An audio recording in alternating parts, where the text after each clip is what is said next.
Good morning, guys. Okay, so we didn't get a whole lot done yesterday.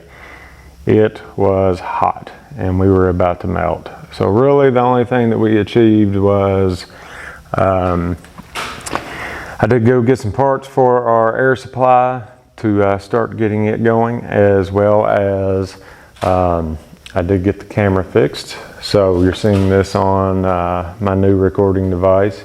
Hopefully the quality of the sound as well as the quality of the imaging is going to be a lot better. So for today's plan is we are going to be running some air supply, as well as hopefully finishing up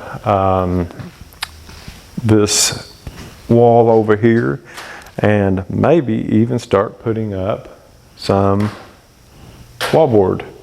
I have one more outlet to run over here that's going to be a 240 outlet, and I'd like to stub out some air on this side, and then we can start putting wallboard up. Perfect day for it here in Kentucky. It's like 77 degrees right now. High is going to be in the 80s, so we need to get some work done. So what we're going to be using for our wallboard is reclaimed heart pine.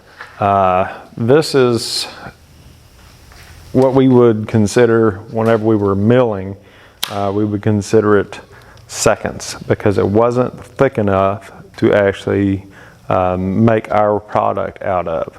So even though it's, you know, it's perfectly fine material, it's 3/4 of an inch thick, it wasn't thick enough for what we were doing. So we will have to do a little bit of work to it. It's all going to be kind of rough sawn, which is fine for the look, you know, of these walls. I just need something to protect my walls, and kind of give it a finished look whenever we're done. We can stain it, we can do whatever. But most of it will have some edging that I'm going to have to remove. And it's just this little thin strips on both sides, because this material came out of a board that was probably 2.5 inches thick, 100-year-old, and it actually came out of the roofing of a warehouse that was splined. So this was before tongue and groove, you know, putting things together. They used to put the little square notch with a piece of spline board to hold that together. The top and the bottom part of that we were able to use, and this is the centers. So that's where some of this comes into play that we're going to have to remove. Again, air supply, I'm wanting to go all the way to the top, run my piping. That way it decreases chances of you know, hitting it with a board and busting it, and just drop downs where we want the air. Close to the doors, we're going to want retractable air. Then I'd also like retractable air near where my workstation is going to be. The kids did get, when I say kids, they're my kiddos, my crew. They did get my workbench assembled. As you can see, they left a big mess. But super nice workbench. I caught it at like a Sam's Club. I cannot build one like this, you know, for what I paid for it. So it's gonna be an awesome little workbench, and I'm gonna have tons of workbenches in here whenever I'm done. And then the plan is a centralized build station kind of here off of miter saw set up, you know, over here. That's the plan for today. I'm going to run some 240 wire. It's actually, I'm going to be using 6 gauge wire, running 240 outlets, overhead drop down. So I'll have to finish that on this wall before we can start putting up some of that wall board. And I haven't showed you yet because it's kind of a work in progress, but through this door here, so this is where we were at. This is where my air compressor is going to be. It's going to be a big upright air compressor, as well as my dust collector.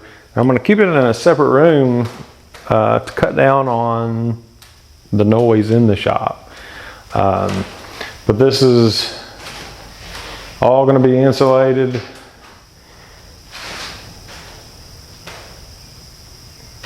Still have to finish this out, concrete floors. Now I'm going to use this kind of as a, it's going to be kind of a half break room type of thing. I'm going to have a refrigerator in here. But it's also going to have drop down canvas. So I can use it as a spray booth essentially. Which would come in super handy for dust control, things like that. I'm going to build a wall to kind of hide my dust collector and keep that in. That's it. That's the plan for today. You can actually hear it starting to warm up outside. This metal's heating up and it'll start to pop and crack in the mornings. Kind of like my bones. But that's the goal. We'll see how much that we get done. Waiting for my crew to get here. When we get started, I'll try to, if we get to the wall, I'll try to get some video up of the progress of the wall going up, but we're going to have to do a lot of cleaning up first from the mess that they left yesterday. We don't want anybody tripping and falling around saws. And then I'll have to also bring in some of my job site saws to get these cut, because this board here that we had put up, this is kind of going to be my connector board. I'm going to go up about 4 foot and then 8 foot to the top, and then I'll put some trim on top of that. So I didn't have material that was 12 foot long, so I want to work with what I have. All right, guys. As always, if you have any suggestions, if you have anything that you would like to let me know, any feedback, anything that I could be doing differently, anything to make my life easier, let me know. But thanks for joining, and I'll see you on the other side.